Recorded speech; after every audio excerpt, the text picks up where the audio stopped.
Mark, welcome to the Connect podcast. Glad to have you here today. Thank you for joining. I like to get right into the conversation, as you know.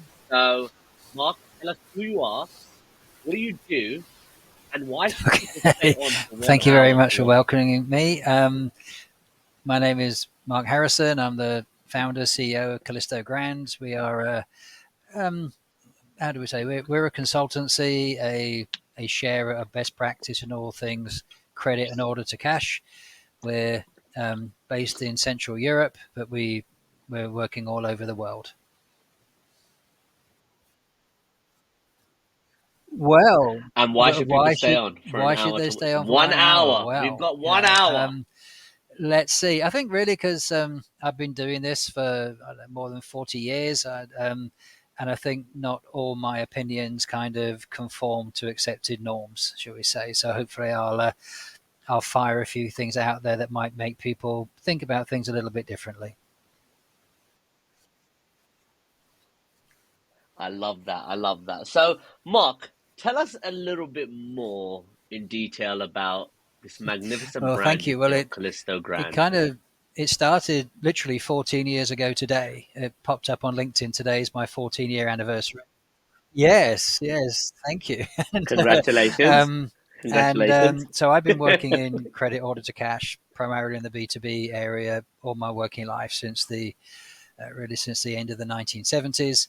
Um, in 2005, I had the opportunity to move to the Czech Republic to essentially set up a shared service center, or the credit side of a shared service center, multinational in the Czech Republic. Um, so that was a fascinating experience. It was something new, this kind of business model. Took It took kind of 3 years really to establish it, to uh, settle everything, stabilize everything, and indeed grow it as well. We grew it quite rapidly as well. Um, then I moved to another company, a much bigger American organization, but still in shared services, still in Czech Republic. But I was kind of finding that the challenges, the opportunities, etc., were pretty much the same in both companies. Uh, Started talking to people on the circuit and asking if their experiences were the same, because 20 years ago, shared services were to some degree still in their infancy, particularly in this part of the world. And that just kind of got me thinking, Hmm. really, that there's an opportunity. I was getting to that time of life where I thought, well, am I going to stay corporate forever, or is this my kind of calling? To do something, to share my experience really with other people, and my passion and energy and enthusiasm for the world of credit. So that was kind of the start. Building the brand, well, that that kind of really kind of started very early on in the company. I kind of went full time with it in 2012, and to at the beginning of 2012. And one of the things we wanted to do to build a community was we started running conferences. Now, our first conference in Prague was pretty small. I think there was about 40 people. I think we had one kind of sponsor, who kind of put their name to the event.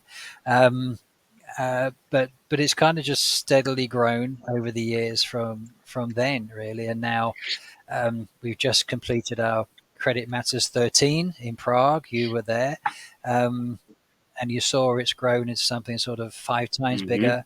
Um, we had I think we had a dozen different partners there, 200 and odd people.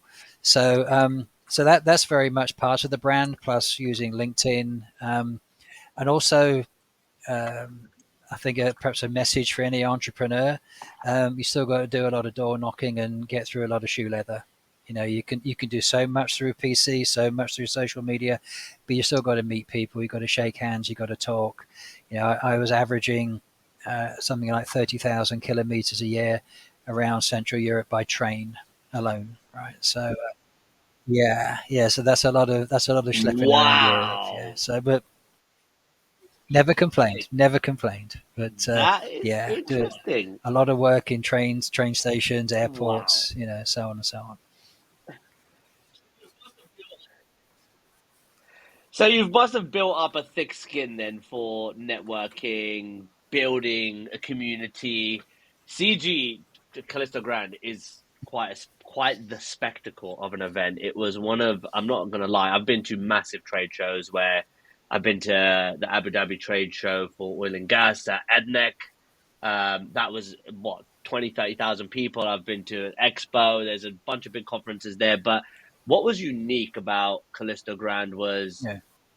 it is like a community. A lot of people knew each other, right? A lot of people, and they were very familiar with it. It seemed like as you dive deeper into some of those conversations, those relationships have been established for That, 10, that is 20, actually 30 very true, and years that was in that from the community. conference perspective. It was something that we very consciously set out with um, my team that what various things really. One, I've been to a lot of conferences. They can either be, and here comes first controversial statement maybe, and here goes all my invitations for any conferences in the future.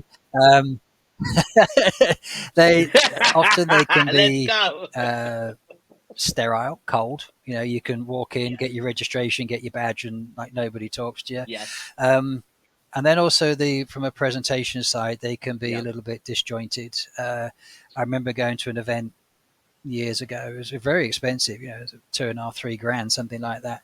And each presenter was coming out like with a flash disc, putting it in the side of the PC. Then you see all the screen open up and all the, you know, oh, it's not that version, it's that version. And you'd have this kind of awkward 5 minutes or so before they find the right presentation. And I thought, well, for 2.5 grand, I'd want something a bit slicker than that. So, and I was very lucky when Yeah. when we did our very first conference. I had a friend of mine. I kind of just shared my ideas and said, "This is kind of how I'd like it to look." We have no kind of joins in presentation, so there's you know one just slides into the next one, um, and that's kind of been a Hmm. more or less a watchword ever since. Every now and again we have the odd faux pas, shall we say? But generally, that's one of our things. You know that when people come into the room, the presentation is ready, and you know there's a lot of effort goes into that. And the other thing is really it being a warm reception. You said about the community. We've had a number of people that have been with us since day one, our very first conference, and you know, a lot of those when they first came were juniors. You know, they were you know hadn't long been in the industry themselves. Now it's really nice to have kind of grown up with these people. You know, and now they're senior managers and they're bringing their colleagues along and so on. But and then from out so that builds an area like a nice feeling of familiarity. You know, we know a lot of these people either whether they're vendors or they're Hmm. you know paying attending guests. Um, a lot of these people we know them pretty well. We know their uh, sort of family situations or whatever else. You know, so these are relationships beyond just a binary sort of we're doing a conference, give us your money, rock up, do your thing, and clear off 2 days later. You know, and our team. I think you saw that when you came, Shane. You know, our team are people who naturally are warm and welcoming people. You know, so we recognise that if people are going to spend a few €100 and they're going to put themselves out for 2 or 3 days with us, that we kind of give them something that's memorable. You know, and we try, you know, as much as we can. So it's a very conscious effort, and I got a great team behind me. Esther, Pavlina, and the others. They've been with us for quite a few years.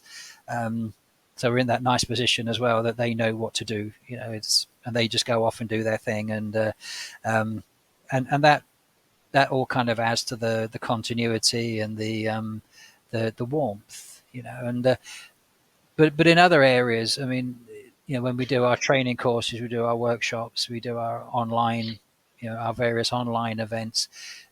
A kind of watchword, I suppose, really is to involve the audience. You know, and an example of that is whenever we do anything with a Hmm. partner, the first thing we kind of say is no selling.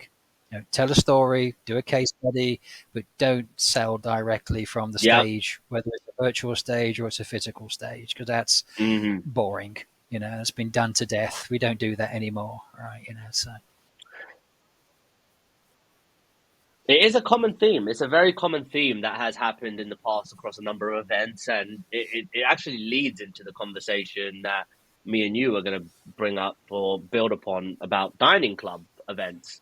And these are like private events that companies come to and have an intimate setting. And the initial thought process is, oh, great, I have an idea to pitch my product in front of 10 people at a restaurant. And we're like, if you do Yeah. that, we You will say bye bye. fire Yeah. you as a client. And we will never bring you, yeah, we will never bring you delegates again because people don't understand, or people have lost sight, I think. And I'd love to hear your opinion. People have lost sight of the educational element and the awareness, like what awareness actually means. It doesn't mean we're here, we've got the best features and products. It's educating them that there is a problem that exists. And through certain means, such as Callisto Grand, multiple events, communities, societies, we're able to educate you on how to solve these with a like-minded community.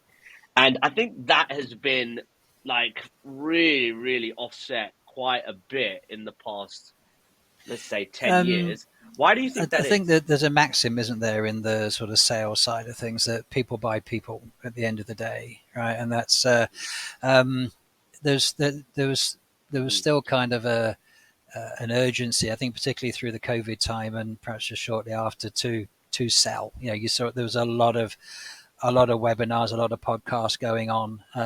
Quite naturally that evolved because of circumstances, but it was a bit like the I was Mm-hmm. describing about the conference thing, incoming second controversial statement, that the online presentations were also became very formulatic very quickly as well, and it was just we are X company, this is our product, and the slides would be process flows and all the rest of it, which is important.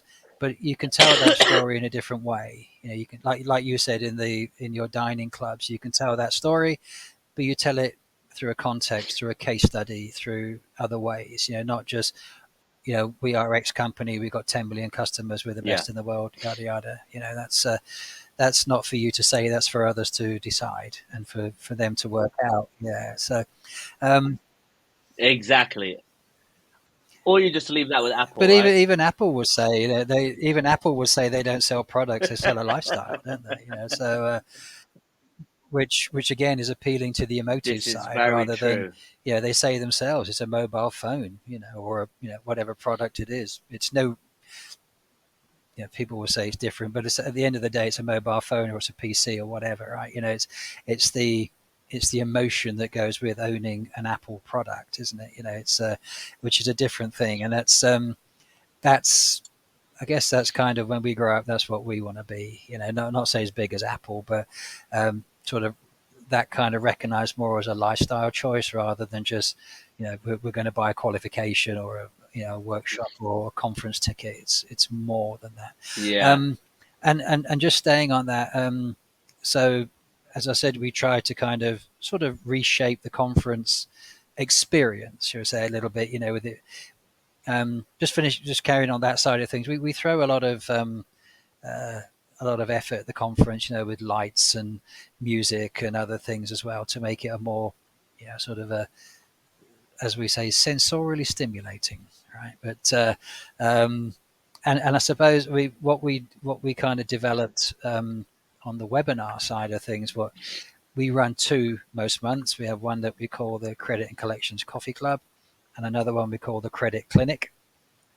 And these evolved over time to be very interactive, right? To be pretty much like we're doing now. We'd have a subject, we'd have a subject leader, subject matter expert. They would talk about their subject for 15 or 20 minutes within an hour's session. And then we very much open it to the audience, and they can either comment verbally or they can comment through the chat. And my role as moderator, was really to keep Hmm. the conversation going. So it's kind of it's live, and the other nice thing about it is you have a rough idea of where you want to go, but it's what I always enjoy is we invariably finish off 100 miles from where we started or where we thought we would finish. We thought this is the subject, this is what we're going to cover, and we'd end up somewhere else, and that's great. And I think that's why we're building a decent sized audience as well. Of We average 75 people for our events online, and different people. It's always a mix. Um, because it's a safe environment where people can have their say. They can make comments, they can have a joke as well, um, but it's not just somebody Hmm. preaching something at you. It's not the gospel or whatever. It's here's our story. You share your experiences of whatever today's subject is, and I think we built a kind of a trust area around that. That if somebody wants to make a comment, they can. And it's. Mm, It is nice. It is nice. It is nice. It's nice to see that you have the type of setup where you enter an event and you can have two individuals or even three individuals speak to you or at you for an hour. But I think what was unique, number one, the fact again, I don't think it's anything new, but to be able to pass a microphone around and have people really get involved in the conversation through those Q&As, that I think was really impacting. Um, I think the biggest notable appearance, or let's just say activity you did at the event, was the panel on stage, the on stage panel, but then also the floor to ceiling TV screens you had on those things, which it made it look like a really really stand up event. Like all of these things, they really do separate yourself from others. But I want to take a step back. Okay, a lot of people come to this podcast because they're looking for inspiration to take their lives from a place of normality, which isn't exactly the worst thing to be, but they want to get out of normality. They've come to an environment where they're at home, they're with their family, they're consuming social media, they're seeing all this opportunity around them, and you have two choices that I was able to make, which is you could be a bum or you can actually pursue something. Through pandemic, through COVID, I pursued my dream. Now, in 2005, you went and built your first shared service center, but in mhm. 2012, so 7 years, it sounds like, you earned your stripes. What were the biggest challenges? You said there were similar challenges, but specific to what were those exact challenges that you were coming up against? And what was the most prioritized challenge that would come up most oftenly that you're like, this is rubbish. I can't be part of this. From I the need to shared go do service this center myself. perspective, the biggest challenge was, and probably still is, communication. Right? Because the whole idea of shared services is you centralize finance functions away from the mothership, right? And if you take like so, simply most big organizations have accounting offices in many major cities around, say, Western Europe, and they would consolidate them in Prague or Budapest or Brno, where I was, or somewhere like that. Um, On that, I want to jump on that just very quickly. The question I right. asked when I was there, Well, why the hell are we in Prague for yeah, this? So for those that are watching and thinking, why is this guy in Prague, or why am I keep hearing Central Europe for finance? So right. just touch on that real quick. Why are all these events? Why did your event happen in How Prague, it kind and of why are the evolved shared was you services go in back that to part of Europe? the 1990, basically, when the fall of communism, right, across Eastern Europe, well, Okay. uh, that side of Europe, and then a whole new world opened up. The accessible world, with the millions of really smart, well-educated young people, qualified or with degrees and so on, were now, kind of now became available to employment. Um, these countries needed boosts as well, as they come out of the communist kind of world. So they were also looking for Mm-hmm. FDI from the West. So it was kind of an easy. The shared service center model had been going in the Netherlands and one or two other places, or we should just call it like centralized accounting or something like that. But the concept had been around, so it was kind of a natural sort of evolution. That as major corporates are always looking for ways to reduce costs, and here was a very talented talent pool at one half or one third of the FTE costs of Western Europe, shall we say, who could do a comparable job, and then you get Wow. economies of scale by centralizing things. You can cut out duplication, you can standardize processes, and so on. So that was why the kind of potted version of how services evolved. Um, All so right, that's why cool. I ended up in Brno. Yep.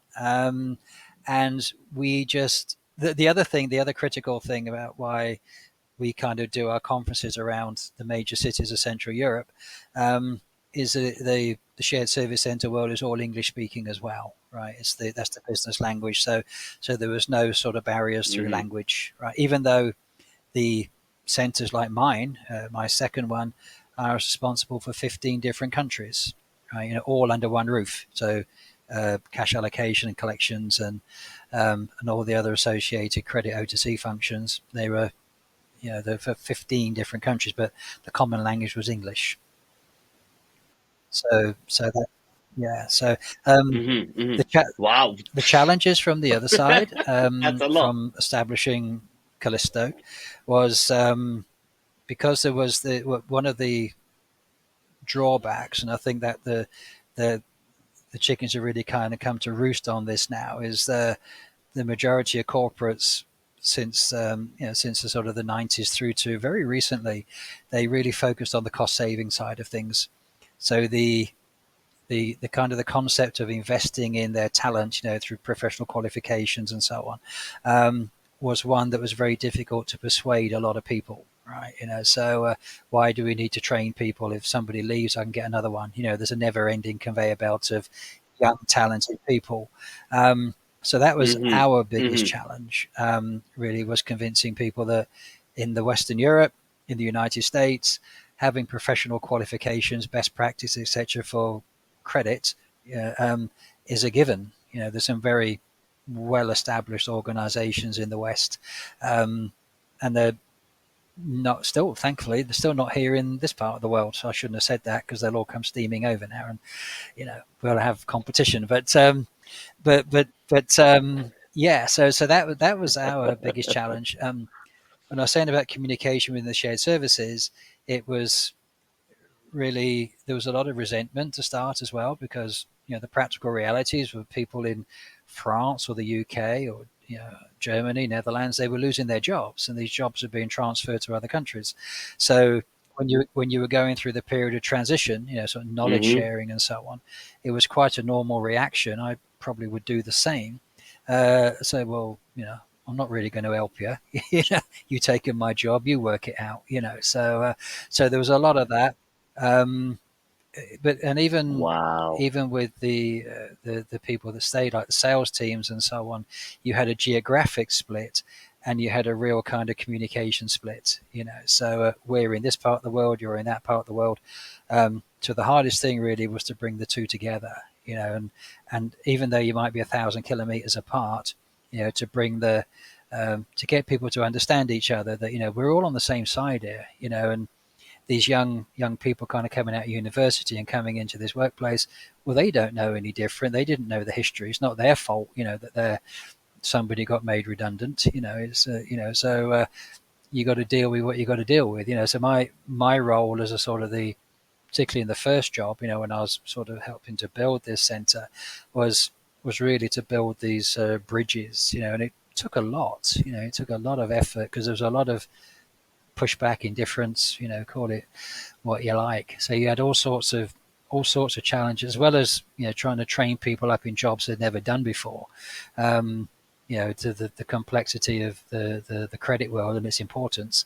So you had all these things kind of going on simultaneously. So it was a fantastic learning curve, and it still is. It has still those opportunities are still there so many years later.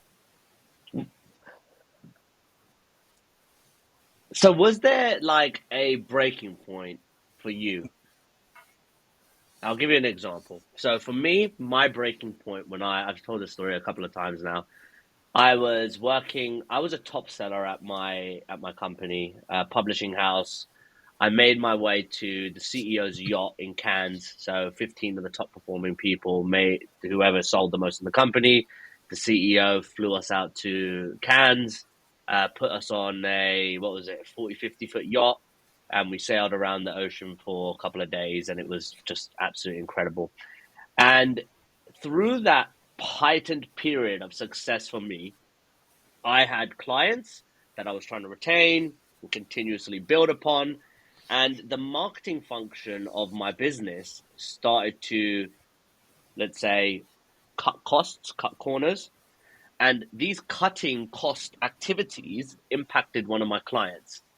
And the client came back to me and he had a go at me, and it wasn't really good. It wasn't nice. I went and asked the marketing director what on earth has happened here. And her answer was, we've delivered the KPI, we've delivered the guarantee. What is this conversation about?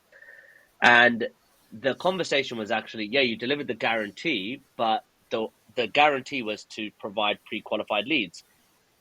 We've had a team from a third world country, wow, that's weird, of which they know, as in the customer knew, the customer knew who these leads were in some cases, and called them and said, hey, thanks for registering for the webinar. And the contact said, I don't know what you're talking about. So he called a few more. And the same thing happened a couple of times. And then that reaction obviously wasn't comfortable for me. And that conversation with the marketing director on, you've basically damaged my integrity. You've ruined my reputation with my client. Like, what on earth is going on? That feud, that dispute ended up in not a nice situation, and I ended up quitting. And it was because marketing at a bigger company focused on the guarantee to the client versus delivering value to what the expectation was, that, or the promise we said we would deliver. So that was my breaking point to end my life as an employee and start my journey as thinking I could become an entrepreneur. What was yours in that 2005 to 2012 period? Yeah, that is a good question. In second half of 2011, I think it was, I was approaching a landmark age and so on, heading in that direction. And so I had this good job. I had a company car and my own office, and I traveled. What kind of car? It was a Volkswagen Passat, but it was very nice. It was very nice. Automatic 2 liter. I was well happy with it. No, I loved it. And I was pretty well do more or less to a degree what I wanted. I could travel a lot, and I did. I went to a lot of new locations because I could. And but it was interesting. I felt it was important to go to these places. So I went to Dubai and Cairo and other locations that actually hadn't been visited by head office before. Yeah, and it was a great experience for me. But I was getting to a point where I'd been working corporate then for, I don't know, more than 30 years, getting to this sort of age landmark, and I had a bit of a health scare, nothing serious, but a health scare. It was kind of the universe telling me, I'm knocking my pipe out. I'm working all the hours, living in airports, traveling everywhere. On the face of it, a billion people would swap roles with me. This is true, but I guess I was just kind of burning out. And so I had a bit of a health scare, and it just kind of started me thinking, am I going to be corporate forever? Or, do I want to sort of, get to the end of my days, look back and say, well, at least I had a go, whether it works or not, at least I had a go. So I did what all smart people do at the, kind of the peak of the last major recession. I gave up a well-paid job with the car, the office and everything else. Didn't particularly have a business plan, other than what was in my head and my heart.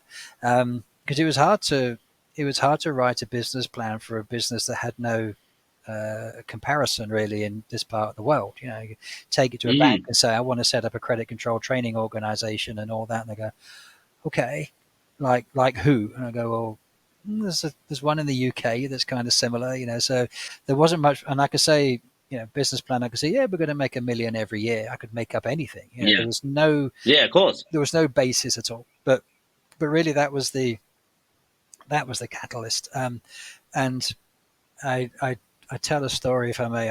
When I started work when I was 16, my first job was in what was the Midland Bank at the time. It's now HSBC.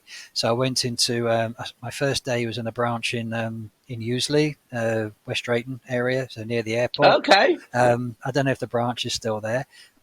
I went in there I just turned 17, I think. Had my suit and tie and all the gear on, and was introduced to the manager, and he spoke to me a little bit, and said, "Oh, you can have a job for life," and this, that, as it was back in those days.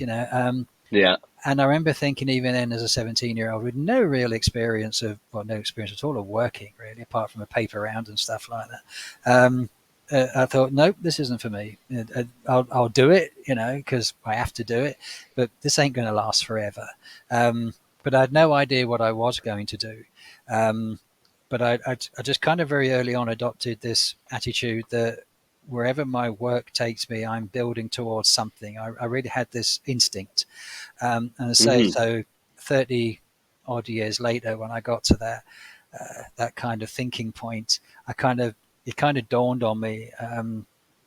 I'll make it dramatic. I was lying in a hospital bed and all this stuff, and I suppose it kind of dawned on me that actually, maybe all these 30 years, this is what I want to do, right? Mm-hmm. This is the sort of the catalyst for change. So it more or less started at that point. And then I just had kind of check a few things, do a few things, organize a few things, unorganize a few things, um, and then so at the beginning of 2012, I was having my annual review with my boss, and he's giving it all the usual patter, well done in 2011, and these are our plans for 2012. And I said, whoa, stop. I'm done, right? So let's just kind of Wow. let's just kind of organize my exit strategy. I'll do 6 months or whatever, and so that's what you do at the height of a recession. So that's kind of true. I mean, there were other circumstances, but generally that was it. So That's the most memorable one. and I just literally just stepped off the edge of the quay and put Wow, that's great a faith. bold move. Yeah, but That's a bold move. I guess you get to a point, don't you, where you just know you can't do something anymore, right? You just have Yeah. to stop. So that's, I mean, that's the short version. Wow. I like that. I like that. Okay, cool. So we've got 2012 now. So you've had this conversation with your boss. This is exactly the type of thing I want people to hear. That conversation of you having that conversation with your boss and saying, "Stop, I'm done." That's really the message. I really want to drive home for people that they can do it. It's You not can, just some. yeah. So, what was it like? What did you feel like in that office that day when you was mustering up the courage to say, "I'm done"?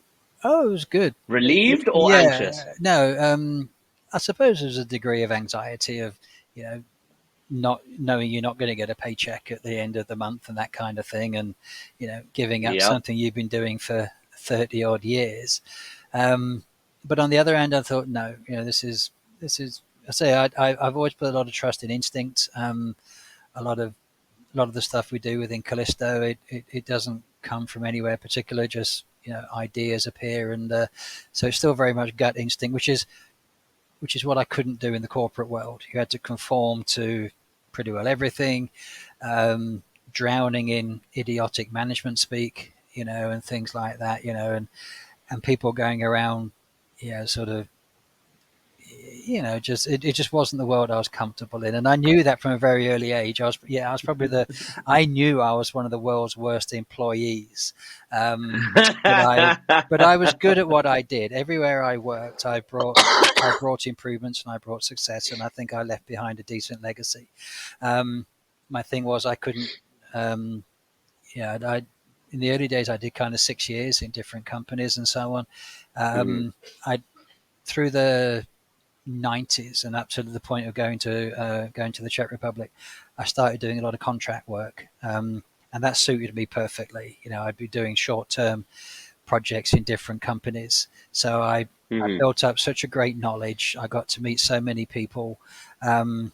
So I guess when I was doing sort of longer-term employed jobs, it was because my brief in most of these was to fix things quickly, doing a lot of rescue work on receivables and things like that. Mhm. Mhm. Mhm. So, corporate world can sometimes be quite slow in decision making and things like that. And Yeah. I'd already got used to working at a much faster pace, of decision making Mhm. because we had to. So when I was doing rescue work, you couldn't kind of think about something for 6 months if your client was going to be wound up in 3 months. You had to hit the ground running and do whatever you had to do. So that was a great schooling as well, and of course, it also kind of helps to realize that every business is pretty much the same. Make Yep. make stuff, sell stuff, get paid for stuff, right? All that changes is the stuff, Yep. right? So Yep. so that also gave me a great schooling, I think. And the other thing I did that was significant for me personally at the same time, through literally the 2005 to 2010, was that a degree course came available at what is now the University of West London. It was Thames Valley Uni back then. Mhm. This degree in credit management came along.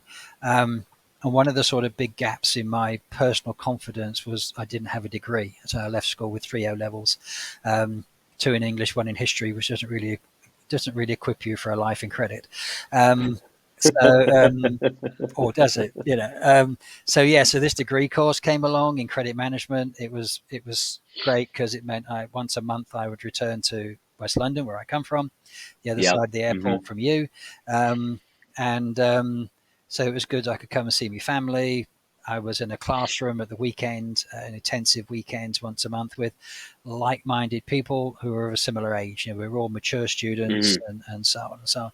So getting that degree also gave me a lot of confidence as well. I kind of filled a void that, I wouldn't say I didn't have a chip on my shoulder, but it gave me a little bit of more wind in my sails to go and do what I Mhm. wanted to do. And, I could then say to these potential clients, well, yeah, I'm qualified, I have a professional qualification. I have a degree in credit management, and at that time there was nobody else in mainland Europe had that qualification. So that, So a good way to separate yourself from the pack. yeah, I mean, in a world where everybody has university degrees in mainland Europe, it didn't mean that much, but it meant a lot to me. Yeah.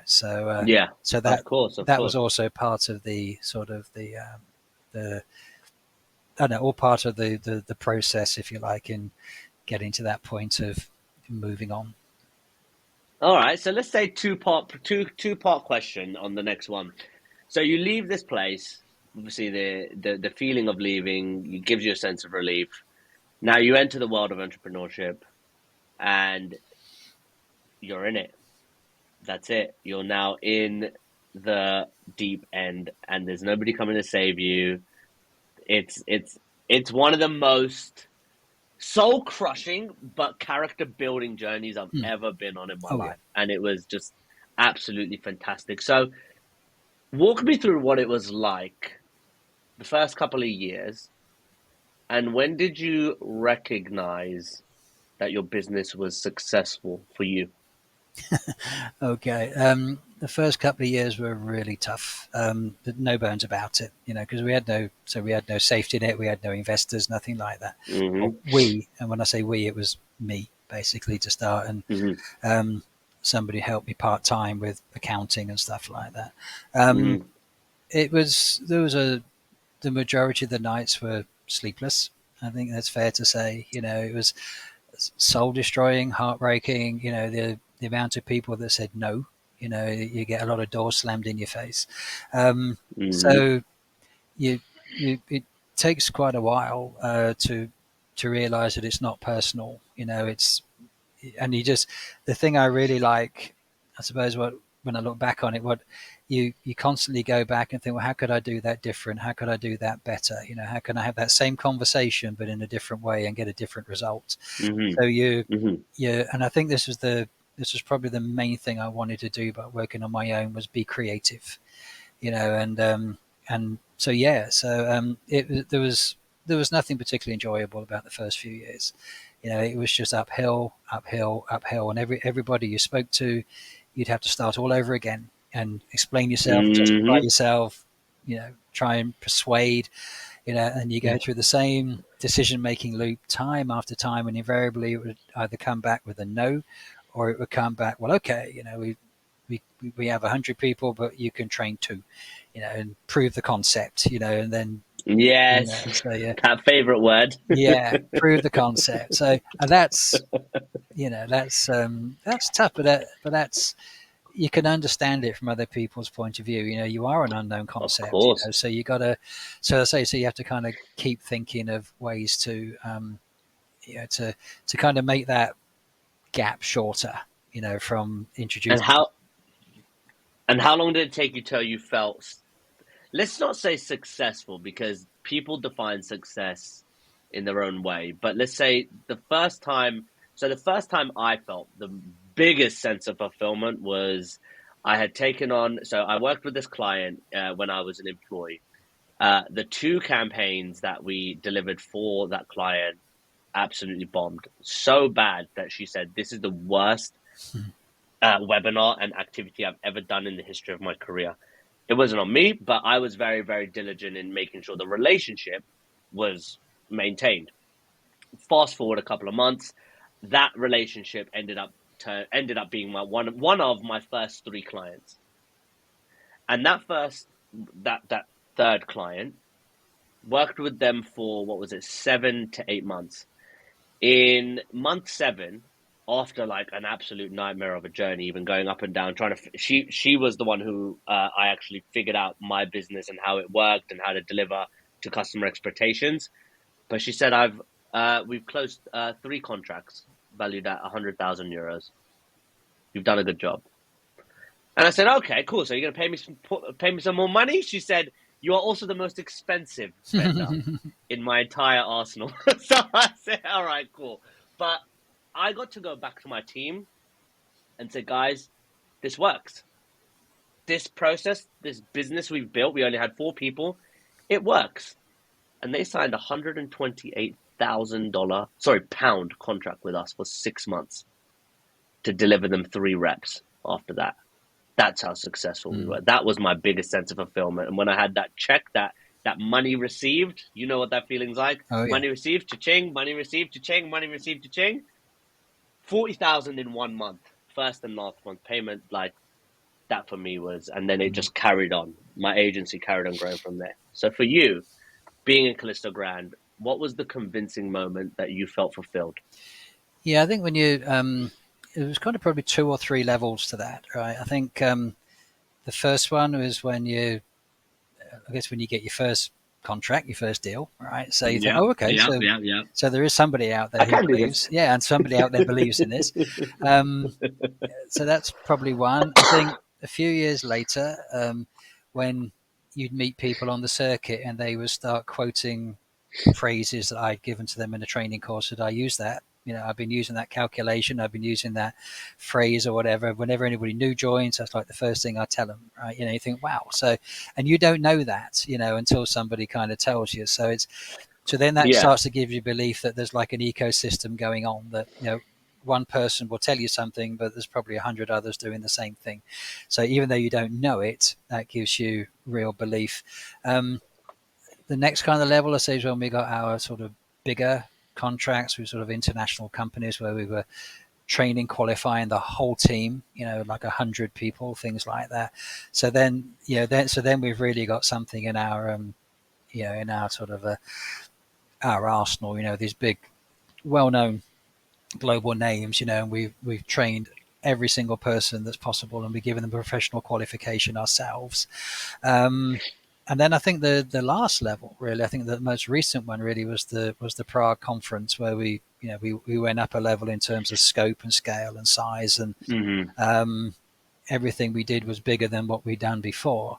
Um, and that's, the feedback we've had from that in the last 6 weeks since the conference, in terms of social media responses or inquiries from, companies for training and our core business, and also other potential partners, who also saw sort of the feedback. And I've had a couple of messages where people have said, we've been talking to so and so, and they said nothing but good about the Prague event, or your qualification program. So that's kind of where we are now. So that's taken us to a level, but we've still got a long way to go. So we've still got many more ambitions to achieve. Central Europe will always remain our core. There's still an awful lot of organizations we've still got to connect with. But we're also looking further afield as well. We're looking to, we're doing an event in London in March, as that's our first in sort of Western Europe. And we've got our eyes on a much wider field beyond Europe as well, So, as you guys said, think big, so That's very true. which is quite inspirational, actually. Yeah, to aim, the higher you aim, the higher you go. Yeah, so That North Star, think big. It is a mantra that we live by. most So definitely. for those that before we end this segment and go into the next one, those that believe success is an overnight achievement, for perspective, give the viewers an ideal approximation of how many years it took to recognize a sense of success in terms of fulfillment. Yeah, I think Malcolm Gladwell's 10,000 hours is probably not far off. I'd learned my trade through working in corporate environment and very as a on the paid side. So I'd done more than my 10,000 hours there. That's around about 5 years, and then I did it all over again. When I stepped onto the entrepreneur side. So I'd say probably 5 years. Yeah, before you kind of Good. you got a good confidence, a good repartee. You got a reasonable amount of references in your pocket that you can share and things like that. So yeah. I think you're absolutely right. Even when I was an employee, I first started to hit the ground running 2015 to 2020. That's when I was able to earn my stripes as a salesman.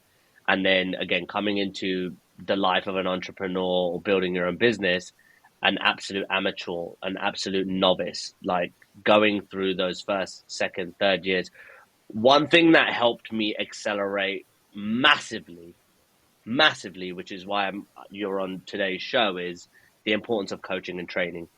And I hired some top level coaches. I spent over £150,000 against the team's well, but £150,000 in coaching over a 2-year period. And the amount of knowledge I was able to consume through that and execute was game changing. But I will tell you, it's only till this year's year 5, obviously, in 4 or 5 weeks away, was the only time I really recognized like how much of a difference in knowledge I have versus some of the peers that have maybe started maybe at the same time as me or maybe a little bit before me. That was where I was able to recognize it. But last question, when times get tough, when times get really, really hard, there were times where we didn't have money to pay the team. And it was, I don't see this thing panning out. I don't see runway. That was my business partner. I'm the CEO. I'm the founder.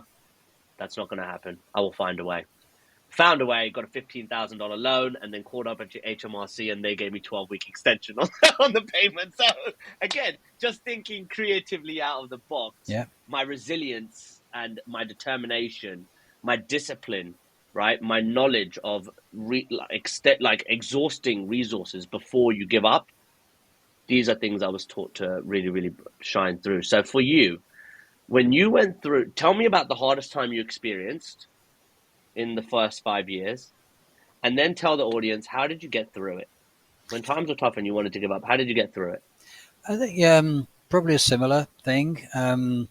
We at the end of the day, it's we had a couple of stages where we ran out of cash as well, right? And I did actually kind of pay most things off my own credit cards for a while and didn't tell anybody else. I just kept that to myself.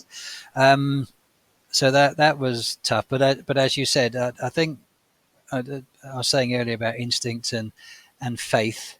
So faith and belief in yourself, and that if you really believe something's going to happen, then invariably something turns up. But until it does, it's very stressy. So what kind of kept me going? Really, I really think it really was just an absolute belief in what I was doing was the right thing.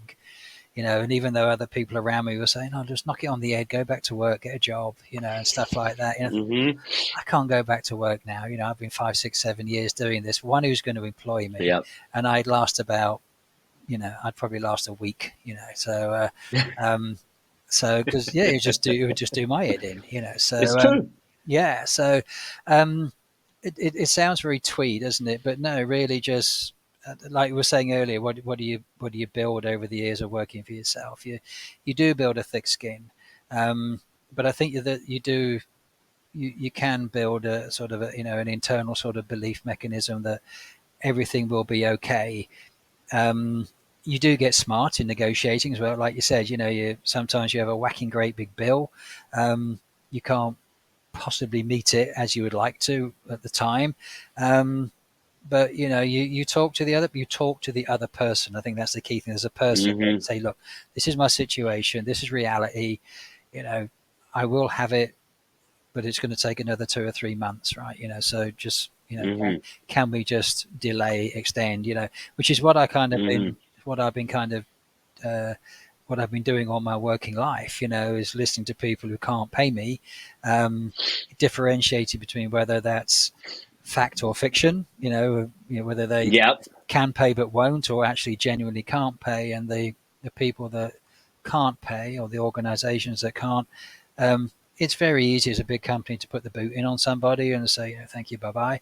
But it's Hmm. much more rewarding if you can actually help somebody through for a few months, through their difficult times, and Hmm. come out the other side, and then they people remember these things, and even if it's corporate loyalty, if a company helps somebody, you tend then to stay, whereas if you just Hmm. say, you just kind of pull the plug on and then, hang on, I've been working with you for 10 years, so give us a break here, so, back to what Yeah, I of said course, of earlier, course. at the end of the day, even though we got amazing technologies like you're doing, we got, you know, a lot of structure, laws, regulations, everything else that goes into the corporate world. At the end of the day, it's people buying people. That's what Yeah. it's all about. We must never forget that. I think in this modern world, I think we are too fixated on, balance sheets, profits, that kind of stuff. We're sort of forgetting, the wider societal impacts of this. You know, we're all Amazing, we're all amazing. people. So one thing that's really helpful for anybody listening is advice, recommendations, suggestions on how to take their life forward. Or like you just went through a challenging moment in your life where an angel was sent from somewhere and gave you a little bit of hope, right? And they said, "Yeah, have you tried this?" And same thing for me. I had a mentor. His name is Marcus Kauke, and the first time I met this guy, he ripped into me. Like I was messaging people on LinkedIn, "Hey, I'm starting a business. I have no clue what I'm doing. I'd love to get some help from people who have done it." Spoke to him, ripped into me, saw his kind of profile. He has 242 recommendations, recent recommendations, which is phenomenal, and just the way he approached jobs to be done, buyer enablement, education around consumer behaviors. Um, it was just incredible. But the best advice I ever heard was only last year when I was going through a big crisis in my life. And his name is James Townsend. So, no, Townsend Law, Wardlaw. And he said, "Shane, you know the situation, you created it, right?" And I said, "What do you mean? She did it. She did it. She did it." And he said, "No, Yeah, no, no, no. You're Shane Mahi. Take a step back. You created this. Everything, every single thing in this chain of events that you're going through, you created it. You are creating the things now that will happen in the next few years. Anything you went through, you created that too. You need to own this right now." yeah. And everything I do, I know I have to own that from start to finish, from start to wherever it proceeded from. Was there any major advice a mentor, a coach, a friend gave you um, that really helped shape who you are today? I've had some very good mentors in business who have coached me in the ways of wherever I was working and how to Mm, be the best I could possibly in the workplace. But I suppose when you put it like that, I like what you said there about it. Ultimately, it's your responsibility. But I think really something my mother said years ago really was, just be true to yourself. She said that I think when I was a kid, you know, and that's something that's kind of constantly resonated. Just be true to yourself, um, carpe diem, that kind of thing. I Yep, think as you get older, you see kind of more people kind of checking out. That's a normal fact of life. And I suppose the main thing that the you can learn from dying is live today. I know that absolutely. sounds a bit dramatic, but I really do genuinely think that it's you yeah, carpe diem. I got that tattooed on my arm, so you know I did see that at the event. yeah. Well, it's important to seize the day. Let's not. When I feel the urge to sit on my bum and sort of binge watch the telly, sometimes I do on the weekends. But if I have that Yeah, temptation in the week, I think, come on, we got things to do. it's absolutely true. So yeah, be true to yourself. Absolutely true. Obviously, be true to yourself. I like that. Yeah. Well, look, Mark, we're not done. Okay, we are at 55 minutes, but that is the top of the hour, and we have an entire AI segment that we Yeah. All right. two is I don't know what's happened there again. If part two is fully focused on AI, for those that are watching who are going to want to watch the next episode too, I usually touch on what are your views around the evolution of AI? How should credit control teams be using AI in their business to add more revenue, recover more cash? What are your predictions for credit control, credit management over the next 6 months? What are your biggest concerns with AI being used in a customer environment or for a customer experience? If there's one question you want to really, really answer on the next call about AI specifically, what is that one question you're going to address on that next call? The the question I guess we'll have is AI going to take my job away? And the I answer think that's is it. yep. Well, we'll save the answer. We'll save the answer for part two. We'll save the All right. on that bombshell. All right.